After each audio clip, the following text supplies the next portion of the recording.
ایک مرتبہ آپ صلی اللہ علیہ وسلم لیٹے ہوئے تھے اور آپ جذبات میں آ کے بیٹھ گئے, اور آپ صلی اللہ علیہ وسلم نے فرمایا 3 آدمی ایسے ہیں, ثلاث لا یکلمہم اللہ یوم القیامہ ولا ینظر الیہم ولا یزکیہم ولہم عذاب علیم. 3 آدمی ایسے ہیں جن کی طرف اللہ کبھی نظر اٹھا کے قیامت میں نہیں دیکھے گا اور نہ ان کے گناہوں کو معاف کرے گا, اور ان کے لیے دردناک عذاب ہے.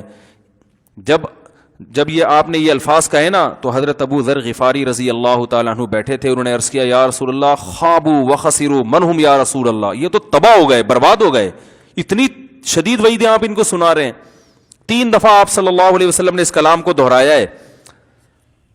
تو آپ نے فرمایا المنان, ایک وہ شخص جو احسان کر کے جتلاتا ہے, ہر ایک کو بتاتا رہتا ہے یہ میں نے, وہ اس کو ذلیل کرتا ہے لوگوں کے سامنے. دوسرا والمسبل ازارہ, اپنے ازار یا شلوار کو ٹخنوں سے نیچے لٹکانے والا. اور تیسرا المنفق سلعتہ بالحلف الکاذب, جھوٹی قسم کے ذریعے اپنا مال بیچتا ہو. تاجروں میں دیکھو کیسے جھوٹی قسمیں اٹھا رہے ہوتے ہیں, اللہ کی قسم, یہ جاپان کا, اللہ کی قسم میں نے اس قیمت پہ لیا یہ. اب آپ کو کوئی بیچ رہا ہوں گا نا کوئی چیز, آپ کو لگے گا یہ مہنگی ہے, تو خدا کی قسم ہم نے تو اس ریٹ پہ اٹھائی ہے, یہ آپ کو کیسے ہم مہنگی دیں گے. جھوٹی قسمیں اٹھا رہے ہوتے ہیں. کتنی بڑی شدید وعید ہے جھوٹی قسم اٹھانے پر.